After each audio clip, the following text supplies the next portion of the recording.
Hello, welcome to Find Your Daily Calm, your daily dose of calm. I'm Sel Gaston. To begin this meditation, please find a comfortable place, free from distractions, throughout the duration of this session, and make a commitment to stillness. And lastly, please be mindful that you should not be driving or operating any heavy equipment while listening to this meditation. Thank you.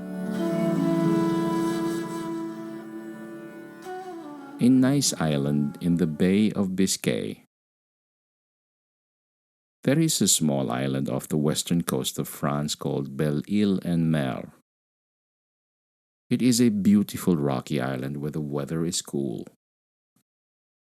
As I described to you, you are going to get cozy and comfy in your bed and allow yourself to drift off to sleep. So make sure you have your favorite pillow and snuggle up in just the position you like. You are riding the ferry from the mainland. It's only about a 25-minute ride.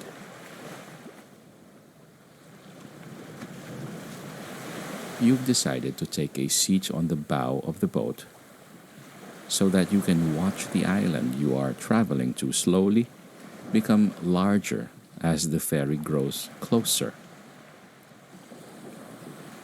The weather is cool but not too cold, and there is a steady headwind on the bow of the boat as it skims across the sea. There are some metal benches for people to sit in, but you decide to stand at the railing of the boat so that you can see the water rushing past below. You look down at the water and hear the sounds of the ocean lapping at the side of the ferry boat. The wind is slightly salty and refreshing, catching your clothes and making them dance on your body. The hum of the engines is loud yet calming. There are people sitting on the benches, talking in French as they watch the very same scene as you.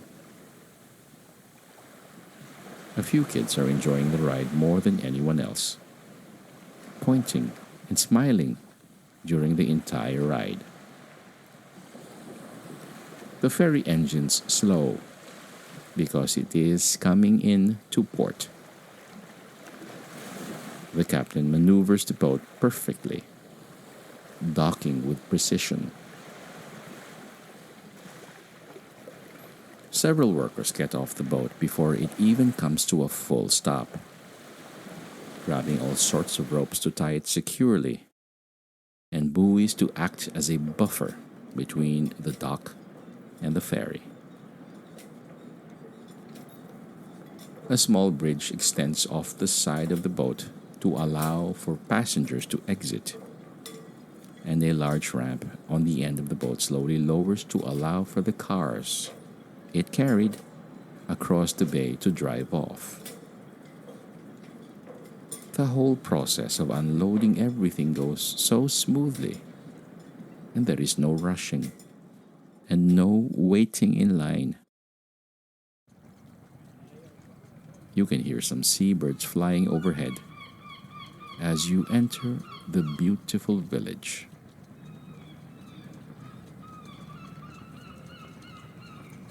Four-story buildings line the seaside, colored in whites and creams, with some painted light pink and yellow. The rooftops are a matching gray, and you can see each building has a few chimneys for when the weather turns cold. Some buildings have very small balconies, only big enough to hold a few potted plants, and the shutters on the windows vary from mint green to leaf green, and some are shades of dark pink. This is a beautiful little town, bustling with energy of its people. The village is situated in a cove, so that it is protected from the sea. You turn to look out into the turquoise water, and across the marina full of small boats, you see the sprawling nature of the island. Golden and green hues of tall grasses stretch across the rocky shore. You can make out some old wartime buildings that have turned to ruins, and see small windows that the soldiers could peek out to see enemy ships approaching. The buildings protected the soldiers, yet allowed enough access to fire their weapons out of the small rectangular windows. Nature has since taken over these structures. Grasses growing high around them and vines clinging to the walls. Strong cedar trees thrive on this island, as well as a few other varieties of shorter trees. The trees cannot grow very tall here because of the high winds coming off the bay. You begin to walk through the village, and there are bicycles lining the streets, along with some scooters and small motorcycles. There are various places to dine that have large awnings to seat many people outside. The tables and chairs at these establishments are placed as closely together as they can get, allowing for a maximum number of customers. Some shops you pass by are filled to the brim with one-of-a-kind paintings, flashing their beauty through the windows, enticing people to enter the gallery and buy one to take home.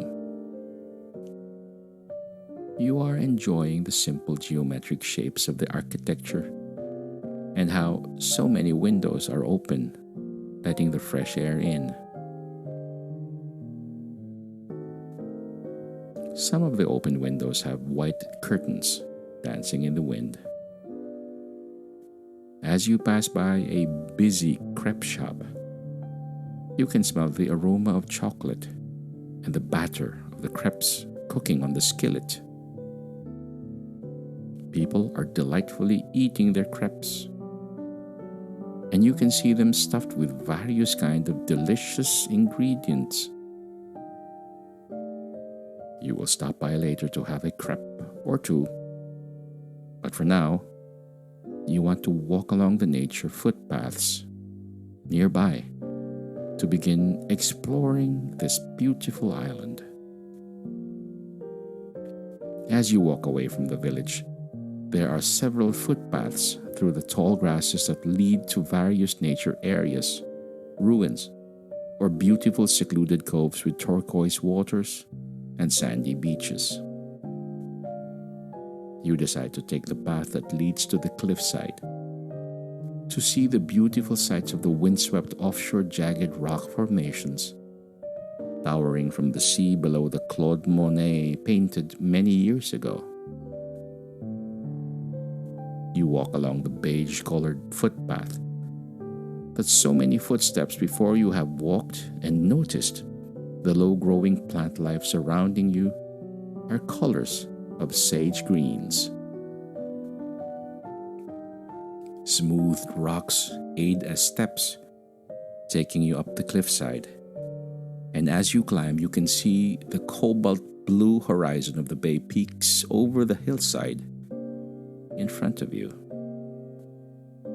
You are careful with your step because a fall from this cliff to the This sea mindfulness below exercise was brought will to you surely by be the end of you. mindfulnessexercises.com through the sound of kindness of mighty Sean ocean Fargo. presents itself May you as be a calm, deep roar may you be at ease, and low and may hissing peace be and upon splashing you. sounds.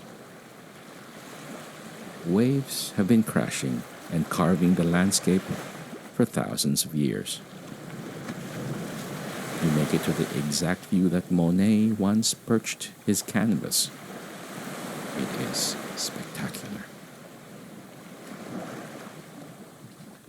A dozen jagged rocks are congregating in the sea, growing from large at the base to more treacherous and narrower at their tops. No two are the same. They almost look like dancers striking a pose in the bay.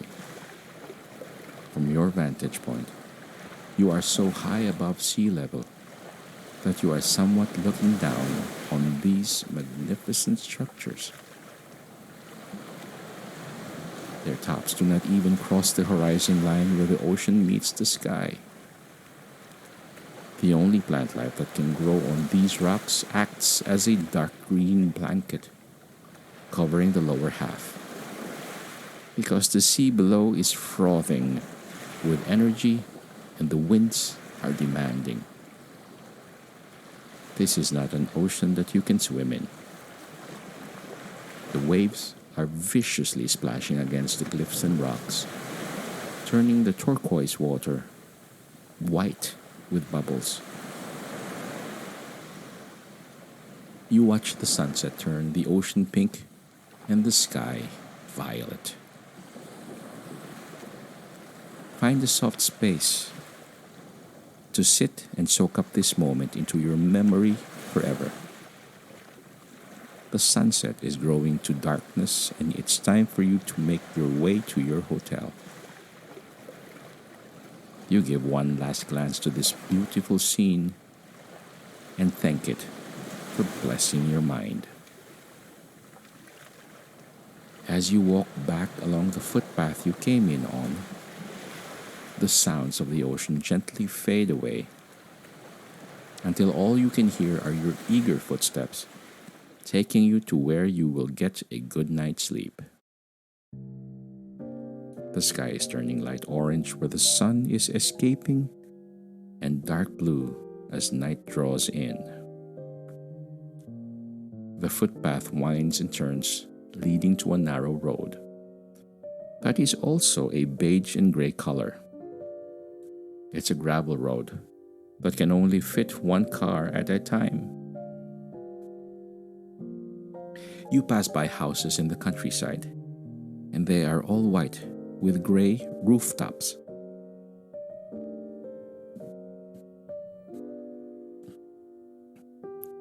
There are large protective white doors that cover over the doors and windows of these summer homes to protect them from any strong winds that hit the island.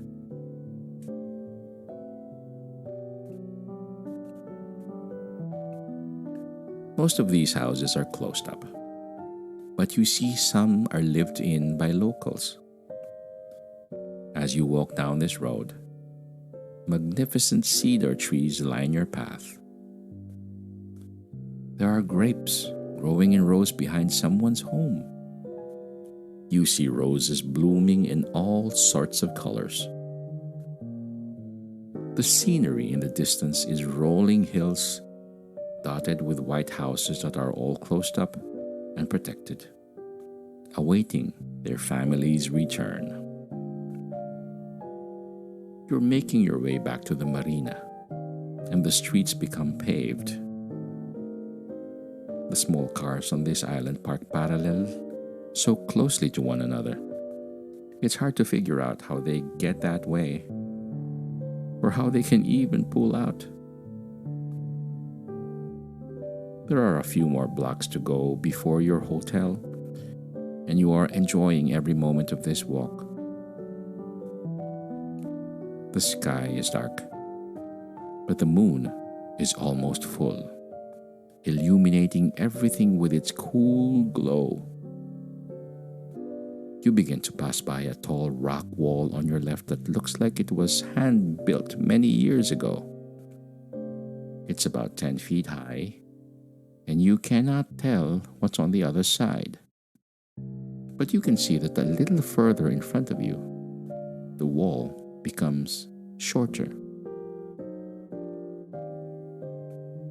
As you make it to the point where the wall dips to your height, you can see that this wall surrounds a large graveyard, and all you can see is hundreds of white crosses filling your vision. Only a few of the crosses are stone-colored. You come to the closed wrought iron gate to this graveyard and peer through the other side. You take in the stillness of this site and see the moonlight blanketing the tombs. It's time to keep moving towards your hotel. You haven't been there yet, so you don't know exactly what to expect. A warm glow emits from a building that is drawing closer, and there are red awnings over the windows and a small sign that reads, El Hotel du Belle. This is your hotel, and you are so ready to rest after this long and beautiful day. The old door is painted creamy green. The window panes in the door are old and look like the surface of water. You grasp the brass handle and it is cool in your hand. The door opens effortlessly, welcoming you, like it has welcomed many others. There is a Frenchman who greets you with bonjour and gets your information. He hands you a gold key and tells you that your room is on the 3rd floor, facing the ocean. You don't have anything but your backpack with you, so you make your way up the stairs that seem like they were built for a very small person. 3 flights up, and you come to your room, number 11. The old key slides into the lock, and you open the door to a beautifully made bed with crisp white sheets and more pillows than anyone could need. There is no television, just 2 ornate lamps with shades that match the green of the front door sitting atop, matching bedside tables, hand-built from wood. You put your things down and make your way to the small restroom. It's perfectly clean and is only big enough to fit you. The shower is welcoming, but you would rather save it for the morning. Gaze into the mirror before getting into bed to see your happy face and how grateful you are to be here. Make your way to the bed and turn the covers back. The sheets are softer than you imagined they would be, and this bed is very comfortable. Laying down, completely relaxing your body. You are surrounded by white pillows. You gaze out the windows of your room and you can see the moonlight glimmering on the surface of the ocean, like the way diamonds shimmer in the light. Allow your eyes to gently close now, looking forward to the day ahead. Good night, and sleep wonderfully.